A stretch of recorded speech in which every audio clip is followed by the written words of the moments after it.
Welcome to the Nonprofits. In our second segment this week, we take another look at Texas and see how they're just making the world into a horrible, horrible place. Helen Greene, I almost don't want to know, but tell us anyway, what else is happening down in the Lone Star State? So misogyny really doesn't have any limits. And when lawmakers make laws against people who can get pregnant, it manifests in really ugly ways. Imagine being a doctor in Texas, providing reproductive care for years and having to make some pretty big decisions in regards to you keeping your medical license or refusing people care. This causes some desperate women to seek help from random people who aren't qualified, aka back alley abortions.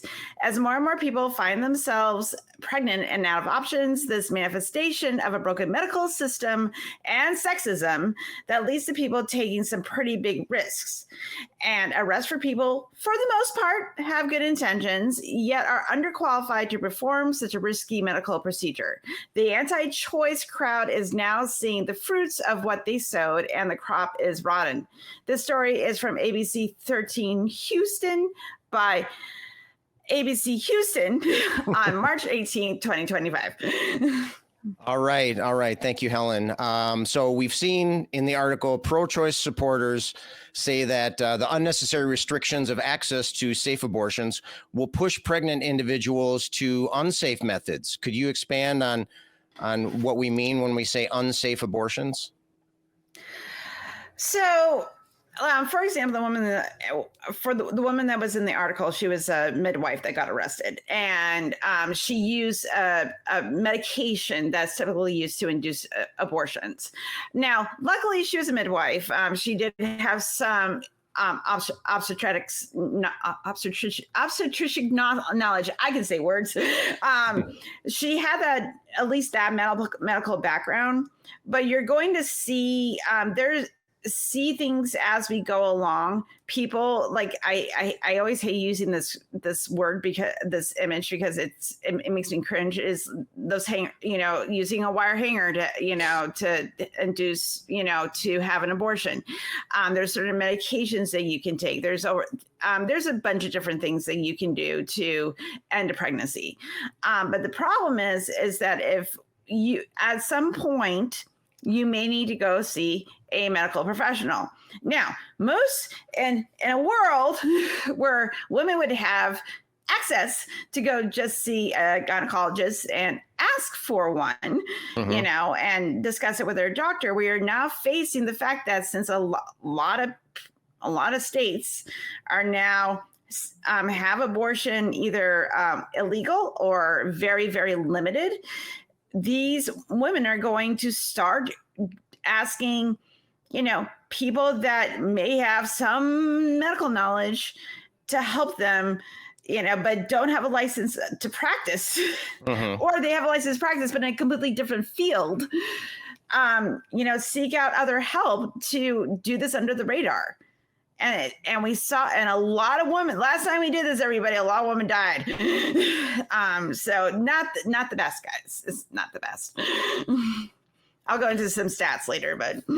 Okay. All right. Well, let's jump over to Jimmy then. Helen was talking about unsafe abortions, how they might happen, et cetera.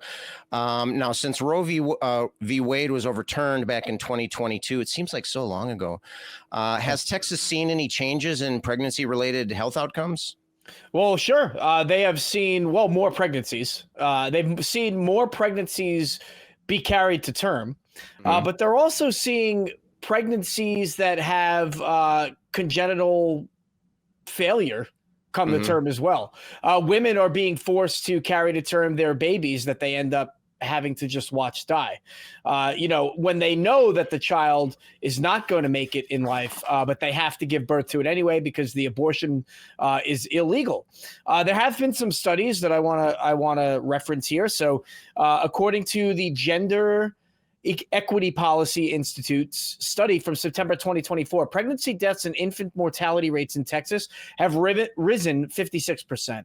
And this, of course, disproportionately affects poor and minority communities. And we could liken it back to the conversation that we had on Monday night when we talk about, a lack of access to healthcare, just like there's a lack of access to, other forms of administration. We were talking about driver's licenses and IDs the other night. People in poor communities have less likelihood of obtaining those things. Well, the same goes for medical care. And so, that is something that's disproportionately affecting African-American and Latino folks. A study by Johns Hopkins University found that African-American infant mortality rates are up 11% higher than the Dobbs decision. So this is just a different world for a lot of poor people, but for a lot of women in general. These abnormalities, they're not allowed to take care of them in the pregnancy. They have to take them to term and then watch their child die, which is unfortunate. I have heard of other statistics, not particularly with Texas, but just as a whole, women dying either in birth or while giving birth, or because of botched at-home ad hoc abortion techniques. That is also a factor to increased death after this. And these studies come from NBC News under Women's Health, and then publichealth.jhu.edu 2025. And you can find those studies there. I just want to highlight one of those stats that you just brought up. Pregnancy deaths and infant mortality rates in Texas have risen 56%. Yeah. That is insane. That's insane. And it amazes me that Texans aren't furious about this. 56%.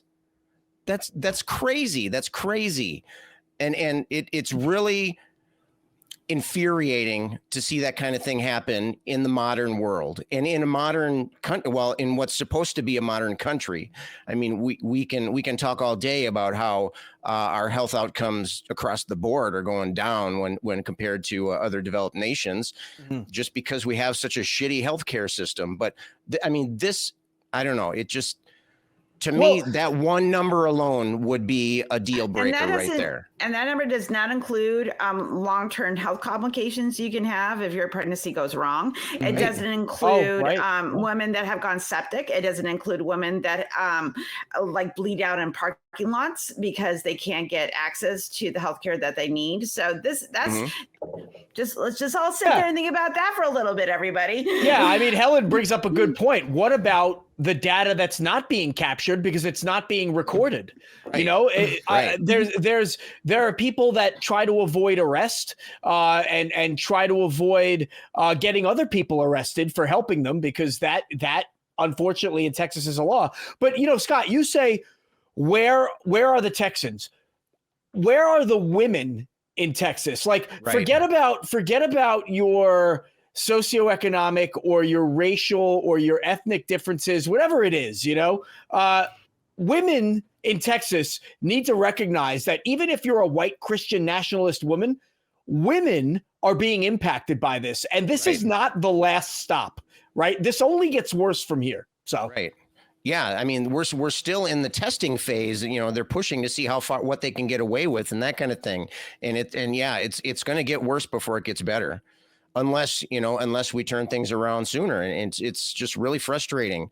Helen, I want to jump over to you for a second here, and I want to talk a little bit about the law itself. So the article indicated that this particular arrest was made with the help of a whistleblower that may have been taken advantage of the so-called Texas bounty law, which rewards citizen whistleblowers with cash bounty in these cases.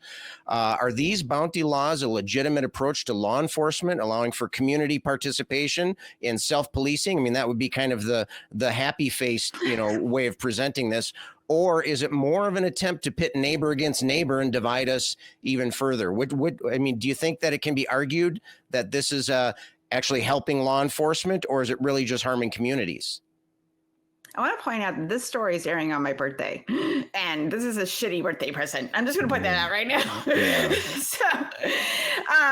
So in regards to what you said, Scott, it's the latter, because whistleblower, you just said it yourself.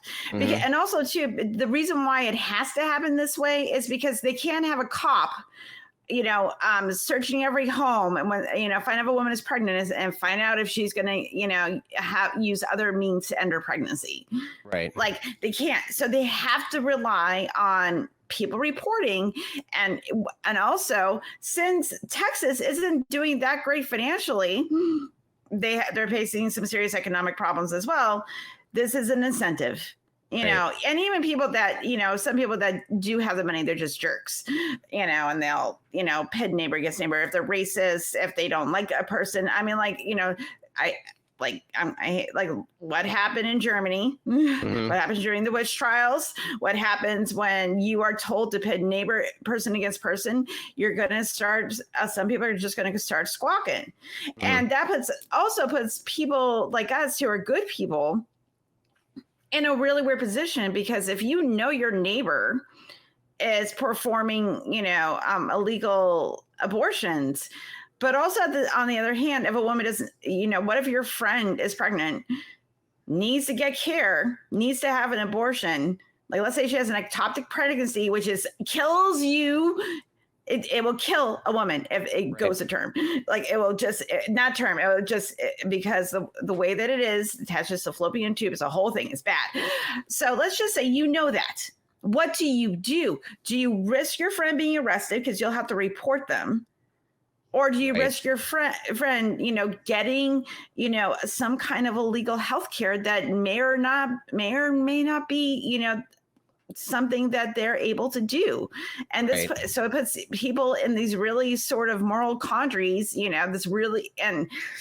it's not simple, guys. Like none of this is simple, because the people that are going to suffer are not only the person that needs to have this medical procedure, but also the people that are, like I said, I think the majority, they're going to be charlatans and terrible people and people that are just going to take advantage of the system because people suck. But you also have, people that I think this woman that got arrested was well-intended. She was a midwife, she knew her stuff, and that's one of the better ones. Think of all the people that, are going to start performing these things, but they don't know shit what they're doing. Right. Yeah. I want to jump over to Jimmy real quick here. Jimmy, I'm going to give you a scenario here, and it does relate to what we're talking about. Studies have shown that abstinence-only sex ed for teens is not an effective way for curtailing teen pregnancy. In fact, teen pregnancy rates and, ironically, abortion rates go up in areas that require abstinence-only sex ed. It's not that sexual abstinence will not lead to fewer pregnancies. It will. If you don't have sex, you're less likely to get pregnant. The problem is abstinence-only sex education does not lead to abstinence. So bearing that in mind, let's look at a 2018 study done by the Guttmacher Institute, which found that, quote, in countries with the fewest restrictions, we're talking about abortion restrictions, in countries with the fewest restrictions, only 1% of abortions were the, quote, least safe kind from 2010 to 2014. That number jumps to 31% in the most restrictive countries. So the more a country restricts abortion access, the higher the percentage of these unsafe types of pregnancies occur. During the same period, abortions happened roughly as frequently in the most restrictive countries as they did in the least restrictive. 37 versus 34 abortions every year for every 1,000 women aged 15 to 44. Quick note here, that higher number was from the more restrictive countries. So if anything, it's kind of leaning towards increasing the number of abortions. My question then, Jimmy, is, so we seem to have a similar situation where the proposed restriction, which harms minority communities at a much higher rate, does not, in fact, produce the desired outcomes. So if I were to claim that the harm is the objective, maybe you've heard that as well, the harm is the goal here, does this kind of support that claim? Clearly, adding these laws does not have the affected outcome that they're proposing. Is it intended to be a harmful policy? Well, let me answer this in two parts. So first, I will say that it's probably impossible. All right. I use that term loosely because unless you absolutely control people's lives, you might be able to control their sexual habits. But it's probably damn near impossible to control the human instinct to reproduce. Right. Everybody wants to reproduce. And even if they don't want a child out of it, it's a lot of fun. At least their body tells them it's a lot of fun and it's something they want to do, especially if you're a child.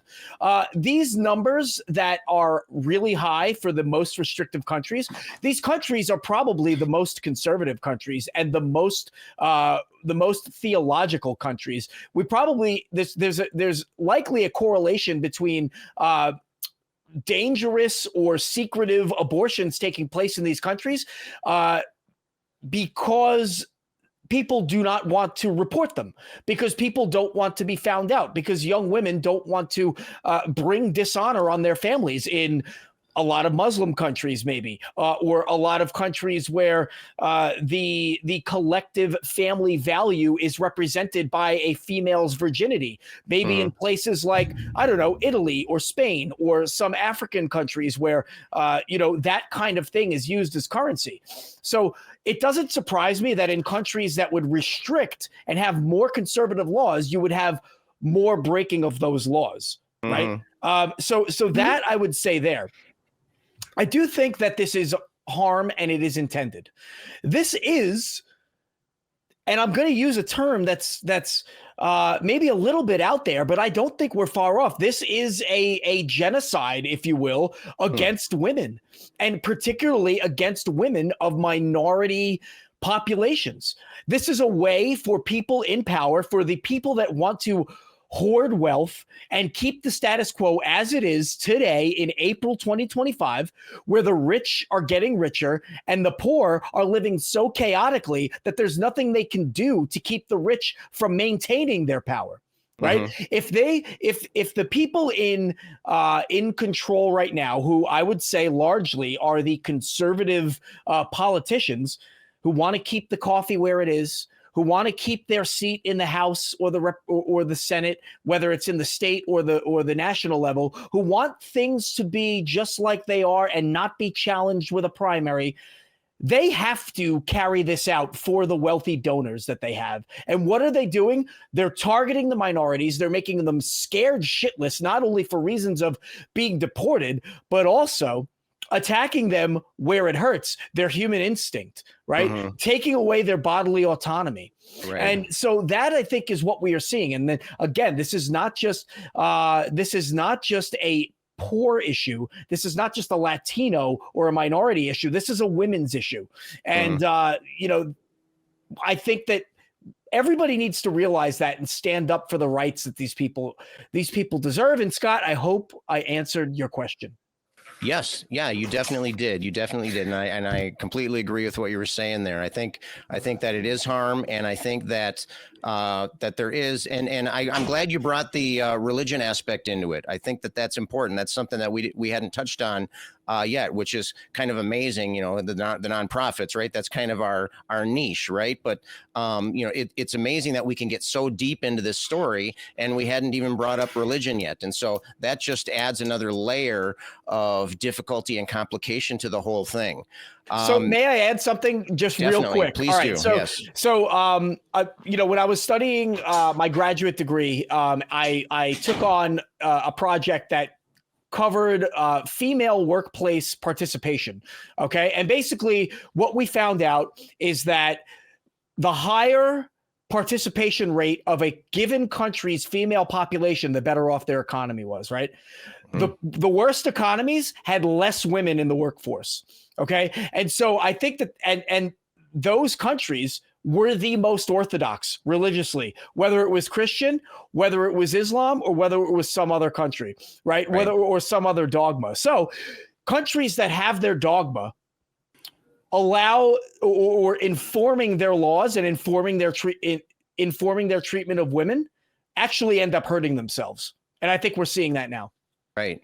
Helen, what's your perspective on that? Jimmy was just pointing out that countries that empower women basically are more effective and have higher results across the board and all these different categories. What as a woman, what is your take on that?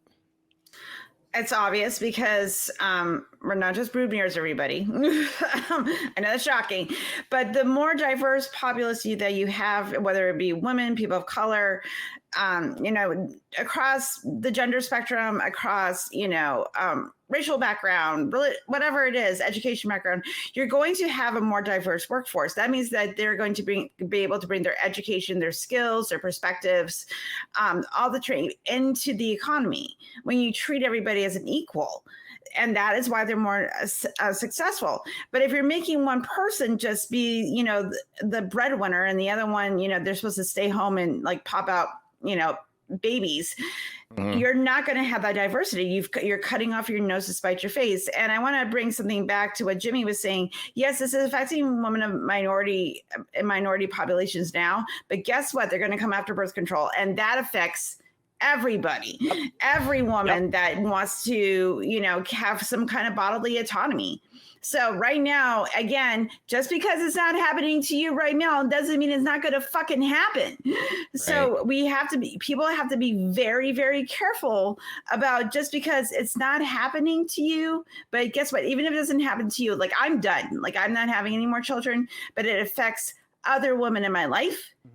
And also just women in general, and and people that can have babies. So I'm just kind of over this sexism.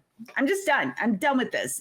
We have to take care of each other, because it also affects men, the people that get us pregnant, and affects their lives as well. So this goes all the way around, people. So we got to start taking care of each other and fighting against this crap. I agree wholeheartedly, and I think that was very well stated. One last thing. I just have one last question, and I want to get an answer from each of you, and you can make it as brief or as lengthy as you'd like. We've been talking about the morality of the situation. We've been talking about the business aspects of the situation. We've even touched on a little bit of the legal situation here, or the legal aspect of the story. I'll just ask you point blank. We'll start with Helen, and then we'll go to Jimmy. Should Maria Rojas have been arrested? Why or why not? Oh, God. I'm of two minds because yes, she's a midwife, but also not all midwives are trained to do abortions. And also, but also at the same time, though, the woman's pregnancy, we only had a 9% chance of